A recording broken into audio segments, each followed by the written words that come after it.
Augustine Bulto. Un voyage. Belgique, Hollande, Allemagne, Italie. À la mémoire de celle, C majuscule, qui fut bien longtemps ma compagne sur les routes de la vie. J'ai toujours senti de la tendresse pour ce voyage légendaire.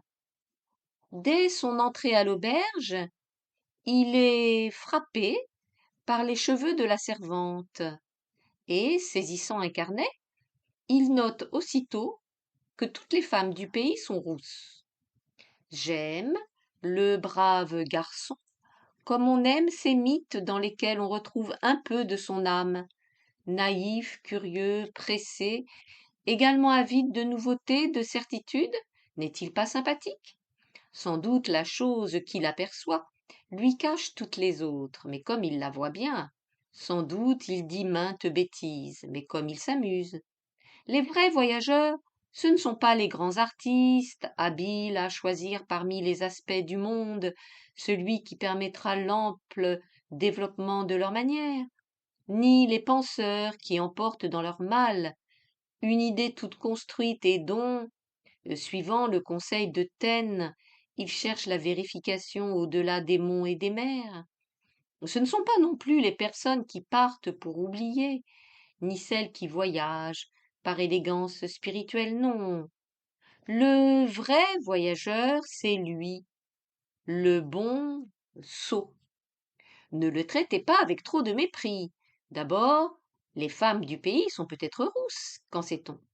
Et ne fait-il pas mieux de l'affirmer que de lire obstinément Baedeker sans regarder si les cheveux de celle qui met la table ont la couleur des braises et du soleil couchant?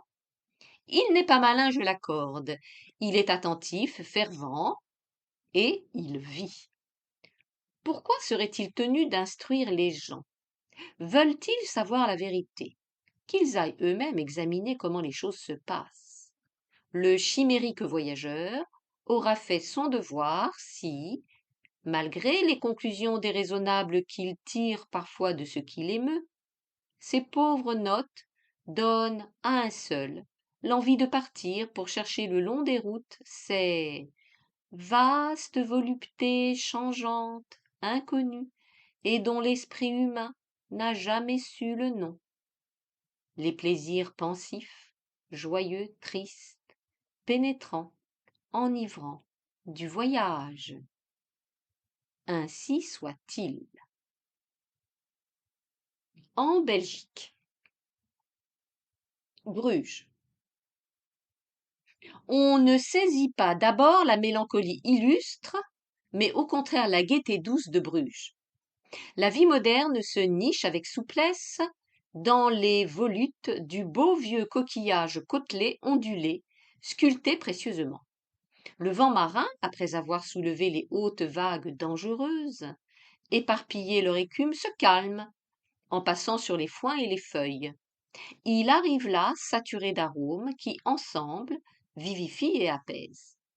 Avec du sel et des parfums, il porte l'image des aventures lointaines et un désir paresseux de les entendre parmi les verdures sombres, près des géraniums au rouge obstinés, tranquillement assis dans un jardin où s'égouttent les carillons d'argent incertains et délicieux. Quand, après quelques excursions hors de la ville, on y revient le soir, ce vent musical et odorant qui est là et point ailleurs vous enveloppe comme s'il vous aimait. Il a l'éloquence de ses parfums habituels installés autour d'une femme, endormie par son immobilité, s'exaltant au moindre geste, et qui font partie de sa grâce, même, dirait-on, de sa pensée. Air exquis, dans lequel, pour être heureux, il suffit de se taire. Par les rues, en France, en Italie, en Espagne, en Angleterre, constamment, on croise des regards qui vous raniment dans la mémoire les féroces anecdotes du passé. L'irritation brève d'un coudoiement, une dispute mettent aux prunelles des lueurs. où bouge encore l'histoire tragique de la race. Et l'on croit apercevoir chez le passant inoffensif la possibilité d'une violence identique à la violence des ancêtres. Rien de tel chez les passants de Bruges. Pourtant, la ville garde sa physionomie ancienne, à tel point que l'esprit refuse d'enregistrer les manifestations de la vie actuelle. Il y a des tramways, et je crois bien des cinématographes. On ne se rappelle que, à l'ombre des églises, les rues désertes, où chaque pas du promeneur s'entend et attire des visages au carré des petites fenêtres. Le présent est l'intrus. Ce décor irrésistible doit, semble-t-il, avoir maintenu la forme des âmes, peut-être. Mais où retrouver ces terribles gens qui emprisonnaient leur prince pour le faire obéir, le poignardaient à l'occasion, jetaient les vaincus du haut de leur admirable beffroi, s'assemblaient avec une fureur rapide, unanime et sombre, pour défendre leur travail, leur liberté et leur orgueil. Comment discerner la moindre trace de ces forces cruelles dans la placide finesse, la bonhomie des visages? Cependant, quelque chose du passé se retrouve. Sous les hautes nefs, parmi le calme embaumé des sanctuaires, on aperçoit souvent, très souvent, des regards patients et pieux, pareils aux regards des donateurs, amoureux de la Vierge, et que les vieux peintres agenouillaient au bas de leurs tableaux. Ces yeux, que des certitudes passionnées attachent à un idéal invincible, ils vous hantent aux minutes où l'on goûte jusqu'en son extrémité le charme de la ville. C'est qu'on y a vu palpiter un peu de son âme ancienne. L'instinct de bataille et de meurtre s'est endormi. Le cœur d'amour dur et veille, mêlé à l'atmosphère dont il approfondit la rêveuse sérénité. Le béguinage. Avant d'entrer, on s'arrête sur le pont. Les arches enjambent le canal avec une paresse singulière.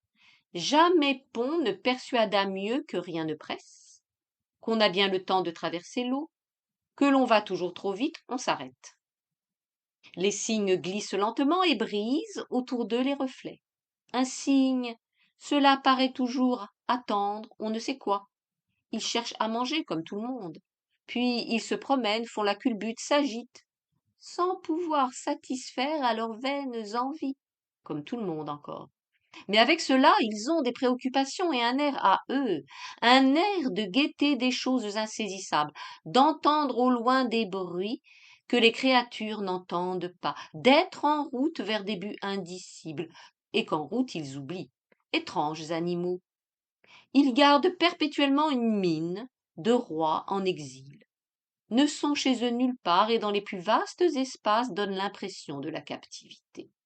Ces cygnes, errant sur l'eau mordorée du canal, au bord de ce lieu où l'on vient achever de vivre, quel symbole opprimant de l'inquiétude qui attend devant la porte de paix. On les quitte enfin pour franchir cette porte. Le vent remue-t-il parfois ces longs arbres, ces airs? Quelqu'un se hâte-t-il jamais en traversant cette place verte? Rien ne bouge. Le bruit est resté dehors, avec les cygnes. Les maisonnettes, serrées flanc à flanc, sont plus stables qu'aucune bâtisse. On a dû les reconstruire bien des fois, toujours à la même place. Et à les voir incrustées si fortement dans le sol, on ne peut se tenir de croire qu'elles poussent de grandes racines éternelles qui depuis 600 ans les ressuscitent quand on les abat, ainsi que font les vaillantes racines des arbres. Elles sont toutes petites la plupart, et convenables à des existences qui ne comptent plus sur les ambassades du monde extérieur. Une grande maison, c'est fait pour que beaucoup de gens y viennent apporter l'inévitable trouble.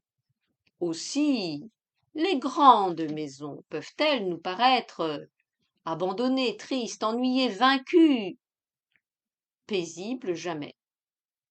Les demeures du béguinage sont paisibles, à la manière des mortes pâles, qui, étendues sur un lit bien ordonné, n'écoutent plus les sanglots de la douleur, ni les paroles entrecoupées de l'espoir.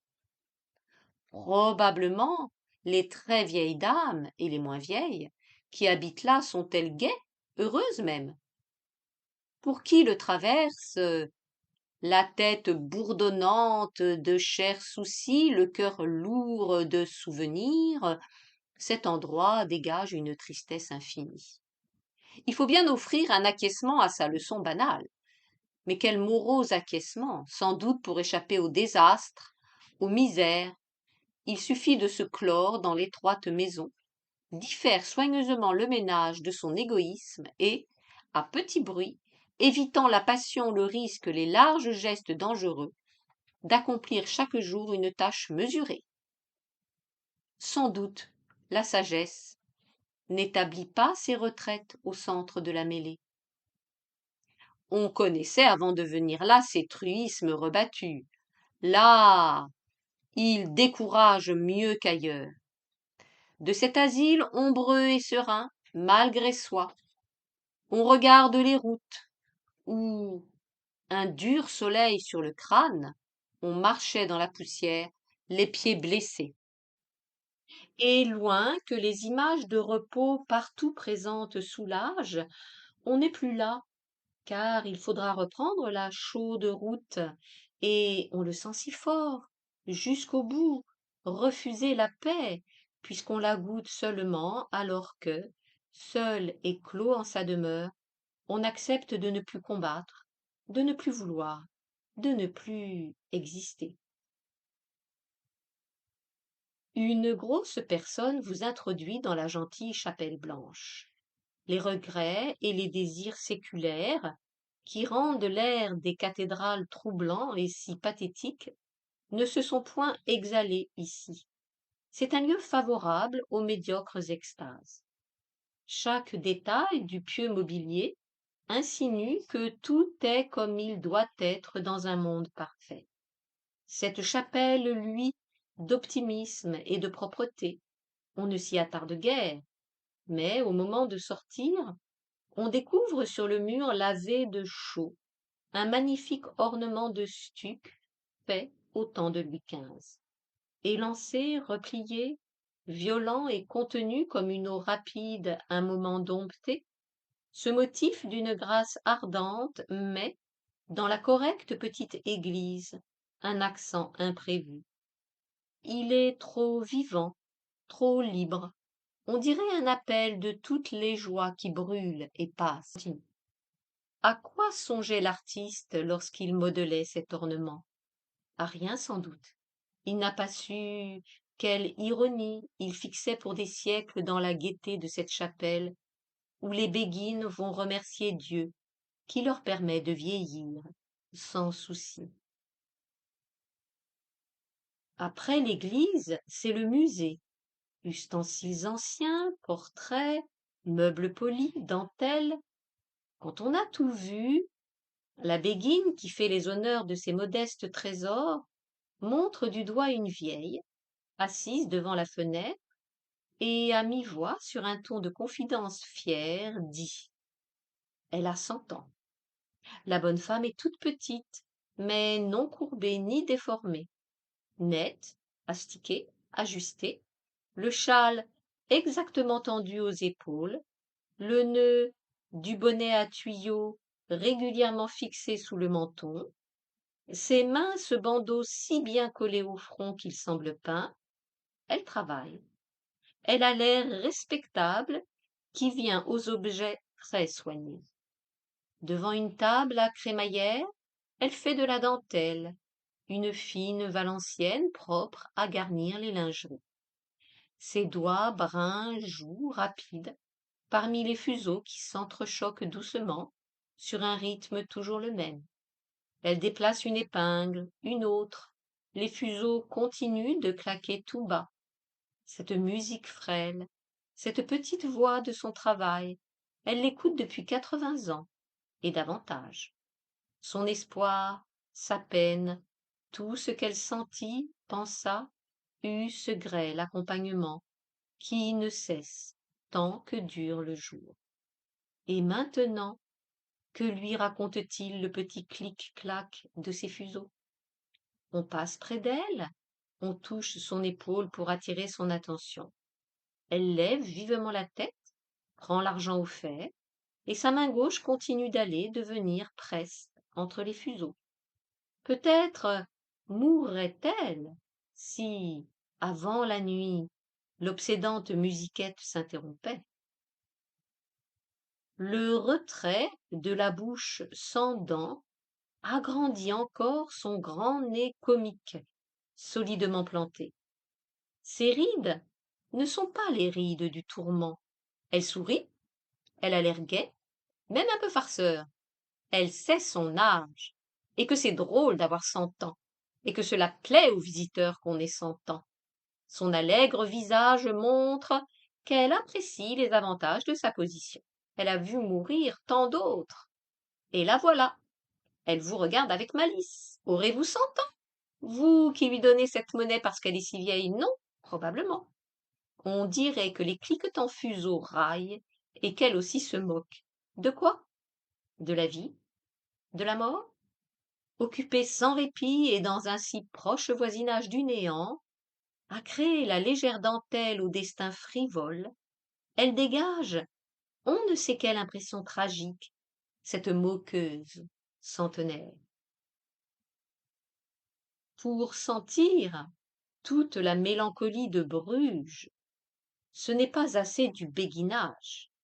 Il faut, à la fin du jour, prendre un bateau en face des grands murs rougeâtres de l'hôpital Saint-Jean et se promener autour de la ville par ce chemin d'eau peuplé de sortilèges. D'abord, c'est, sous les rayons obliques du soleil couchant, une succession de tableaux parfaits dont quelque artiste d'un goût merveilleux semble avoir distribué les éclairages, échantillonné les couleurs. Chaque coup de rame en découvre un autre plus exquis. On goûte, jusqu'à l'étourdissement, l'illusion de voir la réalité avec les mêmes yeux que les grands peintres, tant chaque aspect complet en soi se détache, livre toute sa beauté. Des pignons aigus à la file prennent la lumière et sont tout en or sur un ciel pur, lavé, extraordinairement lointain. Une langue de terre s'avance dans l'eau, portant des arbres de grande forêt qui, sous leurs branches mêlées, entrecroisées, retiennent une obscurité verte. Au-delà, un trait vif atteint une très vieille façade, l'enduit de jaune et de rouge, en fait un bibelot de pierreries. Des maisons ouvragées, repercées, surgissent en détournant, pareilles à ces beaux encensoirs gothiques dont l'argent terni a par place des scintillements bleus et roses. Une arche immense avale le bateau. On glisse dans la noirceur, écrasé sous cette épaisse obscurité. Devant soi, la lueur du ciel et les reflets de l'eau font un clair cercle de cristal. Les jeux du soleil se ralentissent. Il ne touche plus qu'avec mollesse le sommet des anciennes demeures. Tout s'amortit, des fenêtres flambent d'un dernier éclat, puis s'éteignent. Au vernis d'ambre, une couleur indéfinissable, sinistre succède. Des tourelles, des pigeons passent, et des façades séculaires qui peu à peu se refusent, deviennent hostiles. Un froid tombe, étrange froid, actif comme un être et qui serre le cœur. Maintenant, la lumière a déserté la terre. Elle s'accumule dans le ciel et vibre. En bas, les ombres que font les maisons construites par les hommes deviennent si lourdes. Elles rendent la ville au passé, ces ombres. Autour de soi, On sent d'indistinctes présences. Ces demeures n'ont plus le même visage. Qu'y a-t-il derrière les murs? Des morts abandonnés dans le noir? De terribles morts qui vont revivre? On perd le sentiment de la réalité rassurante. Une inquiétude sans forme avance avec vous sur l'eau lourde. Le canal se rétrécit. Des arbres, des buissons, un taillis serré presse les berges. Une solitude dangereuse vous étouffe. On est loin de soi-même. Les cygnes, las d'attendre ce qui jamais ne viendra, remontent sur les rives. De quelle singulière blancheur ils sont dans la vapeur brune du crépuscule. Le soir gagne, rapide, maléfique. Les murs vous regardent sournoisement. Lorsque, tout à l'heure, la nuit se fermera sur ces canaux mystérieux, quels êtres recommenceront après vous la bouleversante promenade? On voudrait que les rames ne finissent pas ce bruit dans l'eau. J'ai lu quelque part l'aventure d'un homme qui se vante de ne pas croire aux fantômes. Par défi, il vient passer la nuit dans une chambre que tout le monde tient pour hantée et invite un de ses camarades à faire avec lui l'expérience. Tous deux s'installent dans la pièce. Ils attendent sans parler, minuit sonne. Le sceptique se tourne vers son compagnon, une plaisanterie aux lèvres. Mais il ne dit pas sa plaisanterie, il ne dit rien. Il reste immobile, saisi jusqu'aux moelles par la grande peur. Son ami change. Quelque chose a passé sur sa figure, sur toute sa personne. Une effarante, une innommable métamorphose s'opère. Il devient le fantôme. Je me suis rappelé cette histoire d'un malaise infini en glissant sur les canaux de Bruges à la chute du jour. Et ce me fut un curieux soulagement, un soulagement déraisonnable peut-être, de retrouver en débarquant le doux visage de la ville, dont je venais de voir le spectre admirable et si angoissant. Gand. J'aime, par-dessus tout, finir les journées de voyage dans les églises. Vers le soir, je suis venue à Saint-Bavon. La lumière est d'une finesse extrême. L'élancement de la nef donne envie d'espérer. Quelque chose nage dans l'air qui a le goût de l'éternel. Rien ne repose si bien le cœur qu'un sanctuaire plein de siècles. D'abord, je rends mes devoirs au polyptyque de Van Eyck. Quelle autre peinture exprime ainsi le calme des âmes comblées par la douceur étrange de cet après-midi qui n'a jamais de fin? Comme ils sont vraiment arrivés où ils tendaient ces martyrs, ces prophètes, ces vierges, ces patriarches, arrêtés dans l'herbe drue où la fontaine de vie fait pousser tant de fleurs. Mais on ne partage pas la sérénité des saints personnages. On est de mauvaise humeur. Aussi bien n'est-ce pas irritant que des morceaux de cet incomparable tableau soient remplacés par des copies, alors que, on le sait du reste, les originaux existent. Je rêve au temps où la concorde régnant sur le monde, les peuples dévorés par l'envie de plaire à leurs voisins, restitueront les œuvres d'art détachées d'un ensemble par le brigandage ou la sottise. Alors, on verra le Louvre réexpédier à Venise la chute des Titans, Tours renvoyer ses Mantegna à Vérone et Berlin, renonçant à garder davantage les panneaux du Van Eyck qu'elle détient actuellement, les rendre à Saint-Bavon avec 1000 politesses. Quand viendront-ils ces temps de joie? Espérons et prions, sans toutefois nous monter la tête. En attendant les heures bénies, le musée de Bruxelles pourrait toujours remettre ici l'Adam et l'Ève qui manquent. Il n'y songera pas, n'en doutons nullement. Le Van Eyck, pieusement contemplé, je fais ma visite à des objets que je ne manque jamais de revoir quand mon bonheur me ramène à Gand. Ce sont deux grands beaux candélabres de cuivre. Ils appartinrent à Charles Ier, ce roi auquel, s'il vivait, tous les amis protecteurs de la beauté devrait offrir la présidence d'honneur dans leur société, tant ce fut un parfait amateur d'art. Donc ces candélabres, délicatement repoussés au marteau, eurent la gloire de porter les grandes cires qui éclairaient le roi Charles. Dans la suite, Cromwell, vénéré du peuple anglais pour sa vertu et son inflexibilité, ayant pourvu à ce qu'on décapitât le roi Charles, vendit les flambeaux avec maint autre objet. Dans la suite encore, Cromwell mourut, et le peuple anglais se hâta de mettre sur le trône le roi Charles II qu'il vénérait et chérissait, encore qu'il ne le connût pas, et seulement, sans doute, parce qu'il devinait en lui une absence totale de vertu et d'inflexibilité.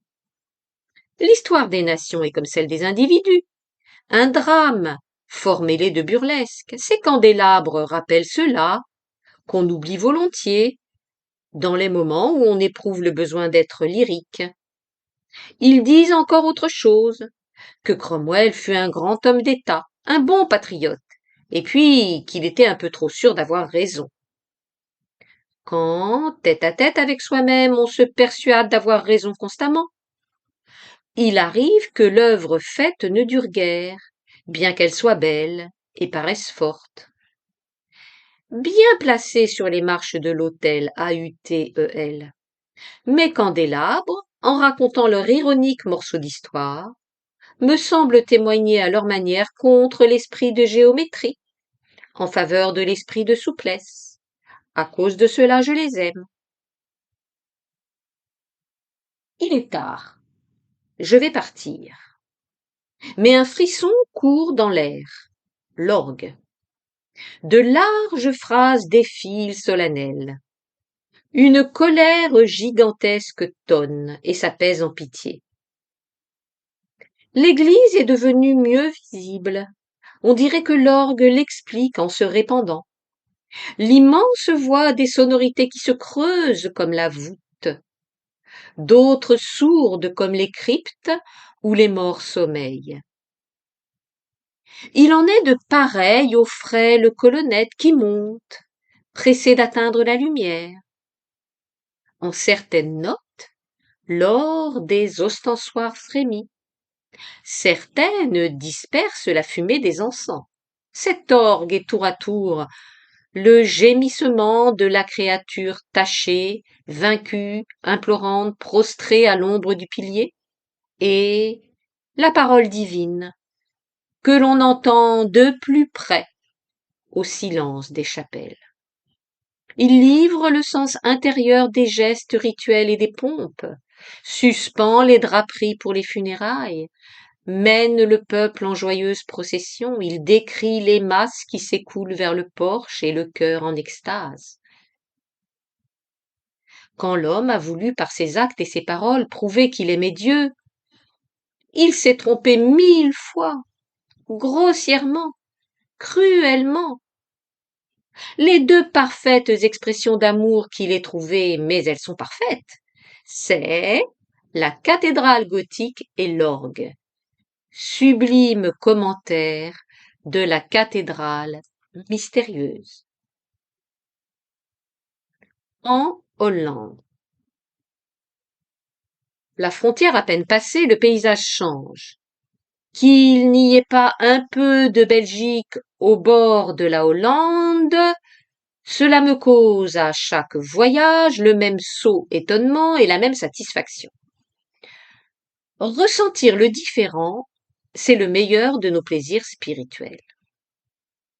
L'impression de grande beauté ne vient que des aspects nettement séparés de tous les autres par un fort caractère individuel. Les rapports qui unissent entre elles toutes les choses doivent être cachés, contraindre l'esprit à un travail de recherche. La ressemblance, immédiatement saisissable, détruit cette impression de résistance qui nous plaît si fort dans les pensées, les œuvres, les lieux de la terre qui ne sont facilement assimilables à aucune autre pensée, à aucune autre œuvre, à nul autre lieu de la terre. Le paysage de Hollande est lui-même, merveilleusement. Il pleut. Le ciel et les lignes régulières des canaux sont d'un gris délicat. L'herbe est d'un vert éteint. Rien que ces deux couleurs et l'espace, cette sobriété des tons, ces plaines où rien n'arrête le regard et ne refoule l'esprit sur lui-même, communiquent une certitude de liberté, le sentiment d'avoir la place est si bienfaisant pour nous qui vivons entassés. J'imagine qu'au temps où il y avait moins de gens réunis en paquets, se mangeant l'air, se disputant la rue, au temps où les rois de France dataient leurs lettres de nos déserts de Fontainebleau, les larges espaces ouverts et vides ne donnaient pas les agréments qu'ils nous donnent. Maintenant c'est assez pour se sentir capable de beaucoup de choses, et mieux conforme à soi-même, de regarder des champs infinis dans lesquels il n'y a personne. Rien ne varie le spectacle. Rien ne varie le spectacle, sinon parfois un peu plus d'eau, quelques vaches, un héron qui s'envole et aussitôt se repose, content de soi. Pourtant les heures courent plus vite que sur les routes pittoresques. Les sapins mélodramatiques, les torrents, les arêtes aiguës, les gorges donnent aussi le sentiment de la monotonie. Mais non cette monotonie douce qui rend l'esprit agile. Une monotonie agressive. Je reprends. Les sapins mélodramatiques, les torrents, les arêtes aiguës, les gorges donnent aussi le sentiment de la monotonie. Mais non cette monotonie douce qui rend l'esprit agile. Une monotonie agressive et pleine de déception. C'est si ennuyeux de voir l'extraordinaire devenir ordinaire à force de fastidieuses répétitions. Ici, le calme des lignes laisse à l'esprit une tranquillité qui lui permet de saisir les plus subtiles variantes, de constater les moindres nuances, et l'on jouit de créer, pour ainsi dire, le paysage par son amoureuse attention. Delft.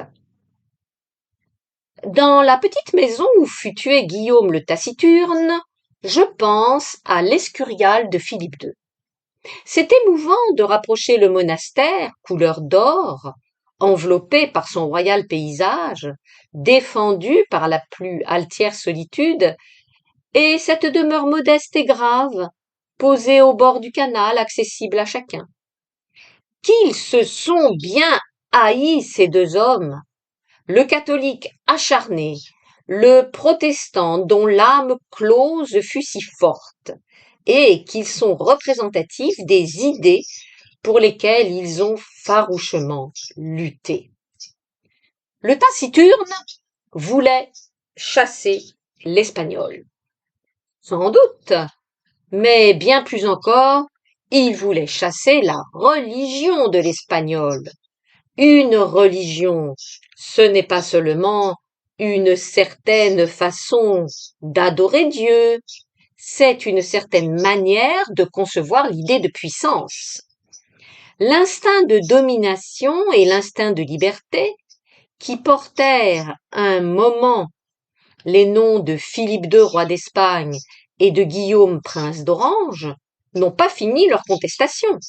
Ils ont pris d'autres manières, ne s'appellent plus du nom d'un homme, ils durent. Et c'est pourquoi la chétive figure du protestant héroïque hante le grand Escurial couleur d'or. Pourquoi, dans cette petite maison brune, il faut penser au malade terrible et terrifié qui, du fond d'une cellule, ordonnait au meurtre de proclamer la gloire de son Dieu. Dans le musée où l'on a réuni les souvenirs du Taciturne et de son époque, un gardien surveille les visiteurs. C'est un agréable petit vieux qui a les bonnes façons d'un majordome. Je lui pose quelques questions, je choisis nombre de photographies. Nous sommes un moment seuls dans la grande pièce où Guillaume d'Orange dînait. lorsqu'on vint l'avertir qu'un homme demandait à l'entretenir. Balthazar Gérard, l'assassin. Le respectable vieux gardien s'approche, me regarde avec une curieuse attention, puis « Vous aimez le prince Guillaume ?» demande-t-il. Je l'en assure, il hésite. « Cependant, vous êtes française ?» Je conviens aussi de cela, et ma surprise est grande de voir à quel point la figure de ce gardien peut exprimer un sentiment tout autre que la bienveillance. « Expliquez-moi, dit-il d'un ton rude, pourquoi tous les Français qui viennent ici pouffent de rire. Oui, ils pouffent. Quand je leur montre la marche de l'escalier où le prince est tombé, mortellement atteint par l'envoyé de ce gredin de Farnèse. » Comment dire quelle sombre mine de colère et de peine le vieil homme a prise en prononçant cette phrase. Je sens qu'il faut excuser de quelque façon mes compatriotes, et je fais remarquer d'abord que chaque peuple a ses imbéciles, et puis que tous les Français qui voyagent en Hollande ne sont pas profondément accointés avec l'histoire du Taciturne. Nombre d'entre eux rient sans doute de choses étrangères au drame terrible. Du reste, lui, le gardien, est-il sûr de les avoir vus rire, tous? Tous. C'est bien invraisemblable. Il secoue la tête et insiste. Tous, sans exception. Il songe une minute et entre ses dents ajoute. Je sais bien pourquoi il rit. Ce sont des catholiques. Allez, ils sont trop contents qu'on les tue. Puis il s'anime et se met à dire les plus graves horreurs de Farnèse, d'Albe, de Philippe II surtout. À un moment, il l'appelle crétin, avec une expression d'indicible haine. Mais je n'ai aucune envie de trouver ridicule ce vieil homme, je l'écoute. Il semble connaître familièrement l'histoire anecdotique de ce temps, où certes son esprit habite plusieurs heures chaque jour. Ces Espagnols qu'il exècre si chaudement, on dirait qu'il les a coudoyés par les rues. On dirait qu'il a servi son cher prince. Ceux qui ont relevé Guillaume, alors que mourant, il jetait son cri sublime. Pauvre peuple! N'en parlait sûrement pas avec une émotion plus fraîche, plus vivante que ce gardien de musée. Pour lui, le sang n'est pas sec sur les marches. Il se souvient des paroles inquiètes avec lesquelles la princesse d'Orange, avertie par la figure du meurtrier qu'elle avait aperçu, tenta d'empêcher que le prince l'allât joindre. Il sait, il a vu, il continue de voir. Le jour de 1584, jour affreux entre les jours, où une balle, en crevant le cœur de Guillaume d'Orange, blessa la religion du vieux gardien, n'est pas fini, et sans cesse sa haine le tire vers le même point. Philippe II, près de la porte, en guise d'adieu, il dit, et soudain sa figure s'éclaire, vous savez qu'il a été mangé vivant par les vers. C'est bien fait. L'étrange gardien de musée s'adapte à mes rêvasseries et les prolonge. Peut-être Philippe II et Guillaume le Taciturne ne sont-ils nullement morts? Peut-être resteront-ils en présence longtemps après qu'il n'y aura plus ni catholiques ni protestants, mais vifs, armés, éternels, l'instinct de domination et l'instinct de liberté. Errer dans Delft, au hasard, sans recherche, c'est un délice. La sensibilité s'anime à mesure que l'on va par les rues glauques, dont la lumière fait penser aux lueurs équivoques, pleines de choses invisibles et qui dorment dans l'eau lourde des aquariums. On voit le canal noir, un mur granulé, où des feuilles jettent leur ombre parmi de petites taches rondes de soleil. Entre deux toits bruns, un morceau de ciel frais et luisant comme un tableau récemment verni. On voit des objets vulgaires, et l'on éprouve des sensations pulantes. À Delft, on découvre sur toute chose ce brillant, cette intensité dont certains poisons exaltants parent le monde visible. Las de marcher, ivre d'avoir tant regardé, voulant regarder encore toujours, je vais au bout de la ville, aux Zuidwal. Les maisons s'écartent, laissant un espace libre couleur de perle. Le lointain est bouché par des arbres. Ce coin ne prend pas l'aspect de port que l'élargissement d'un canal suffit parfois à créer. Il n'y a rien de merveilleux dans ce que j'examine, assise devant un petit café banal. Cependant, la somptueuse émotion qui ne m'a pas quittée depuis le matin s'accroît. Des images affluent, ces images construites avec ce qui est loin, ce qu'on ne connaît pas, ce dont toujours on a rêvé. Les trésors scintillants, les paysages brûlés par un autre soleil. Des barques avancent lourdement que poussent à la perche des hommes dont les yeux dorment. Souvent elles encombrent le canal, on ne voit plus l'eau, mais seulement leurs gros corps de bêtes acéphales. Quel plaisir de regarder ces barques, comme elles excitent et multiplient les luxueuses images. Elles sont peintes par places de tons vifs, et soudain je comprends que l'ivresse où Delphes m'a jeté vient de la joie suraiguë de constater les couleurs, comme nulle part hors de cette ville on ne peut faire.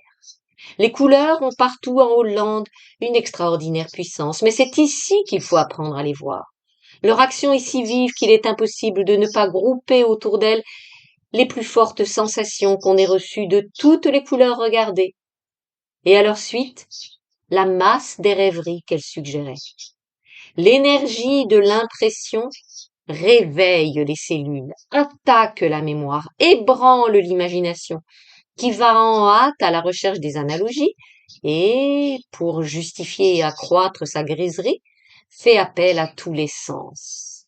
On croit goûter les tons comme un fruit juteux, les respirer comme un arôme, les manier comme une étoffe épaisse ou glissante.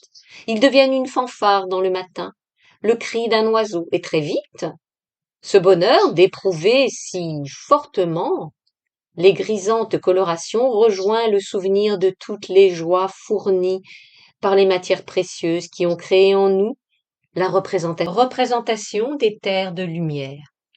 Dans cet étroit paysage septentrional, frais et moite, à mesure que défilent les barques, des visions passent qui viennent des bouts du monde.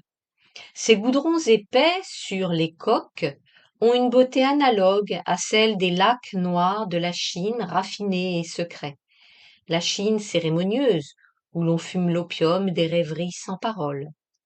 Et ce verre, âpre et poli, c'est l'émail des vases persans qu'il apporte à la pensée, avec mainte élégante silhouette de prince, à cheveux d'encre, caracolant sur un cheval, aux pieds ronds.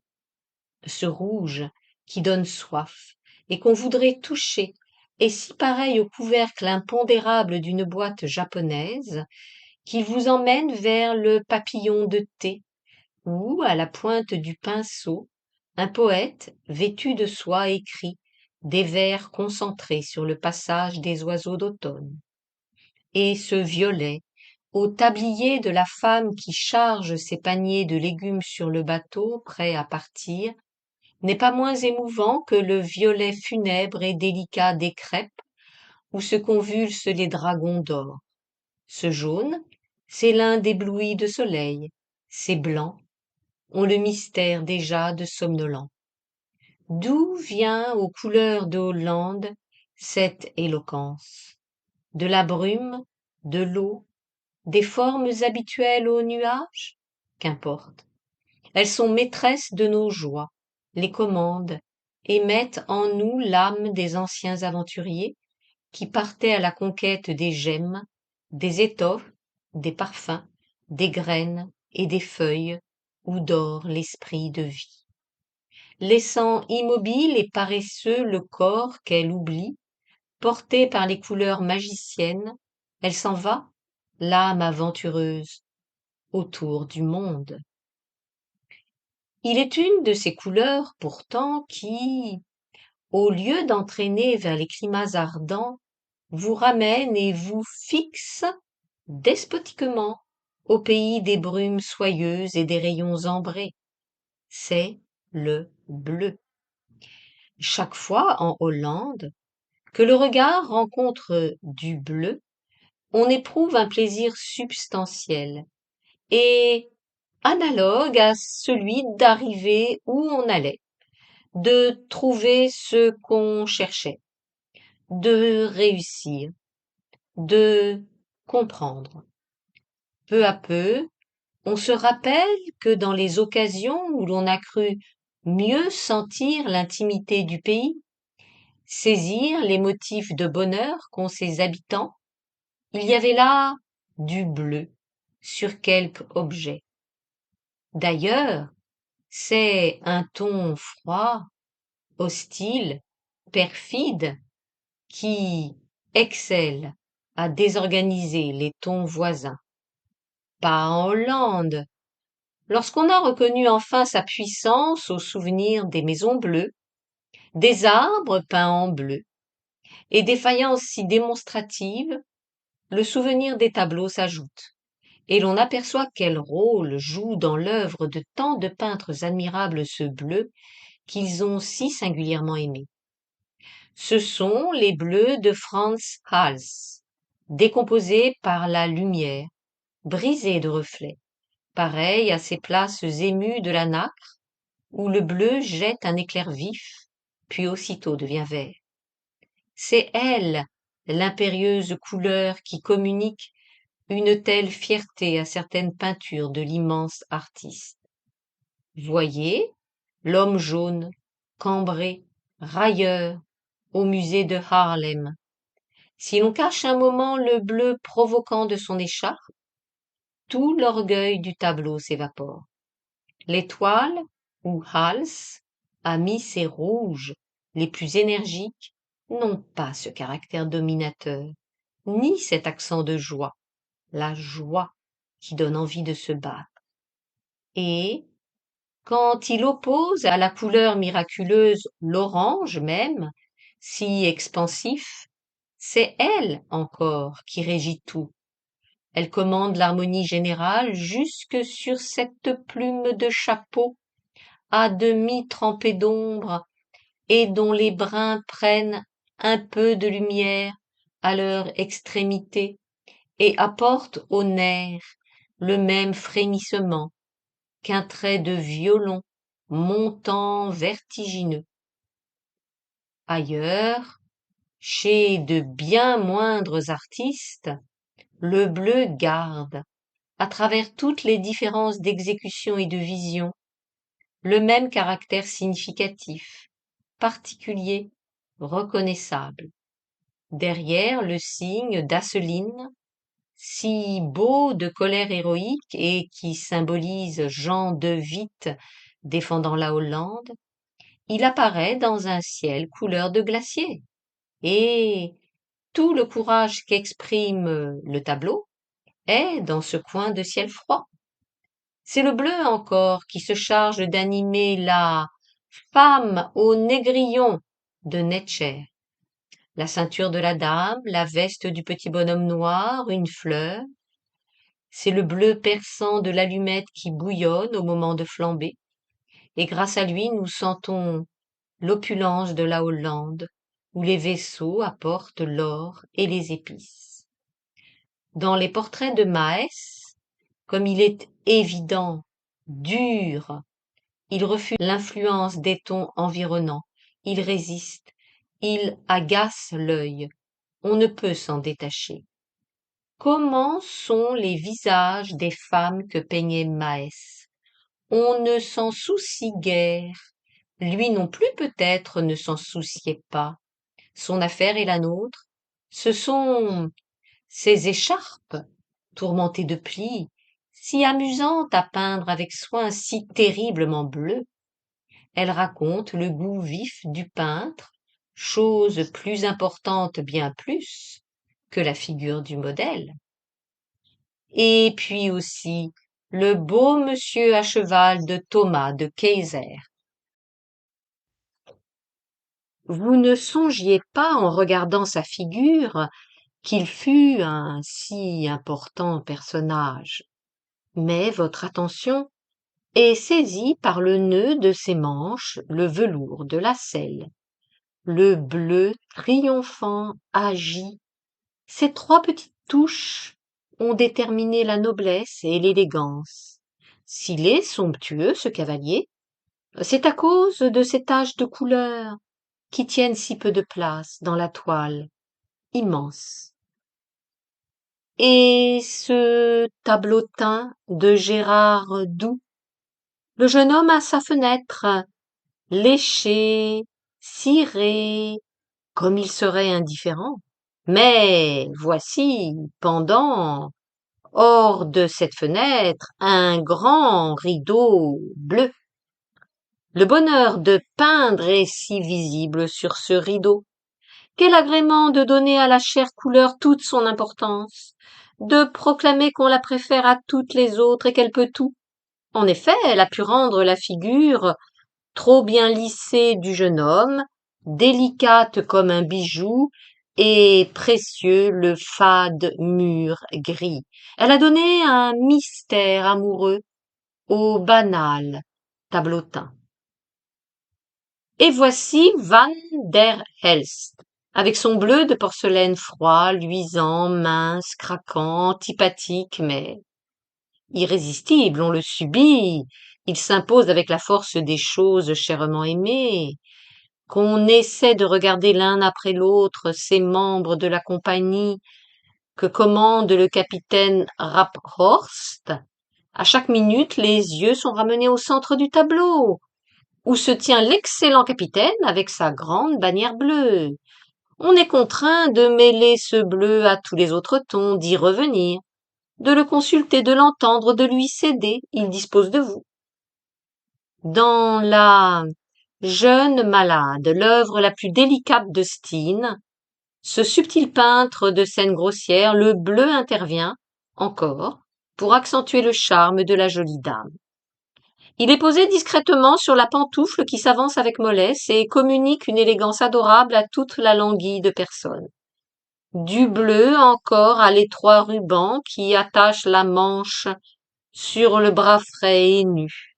Puis une touche sur le peloton glissé à terre et dont le fil, en se déroulant, est tombé dans les braises du chauffe-pied.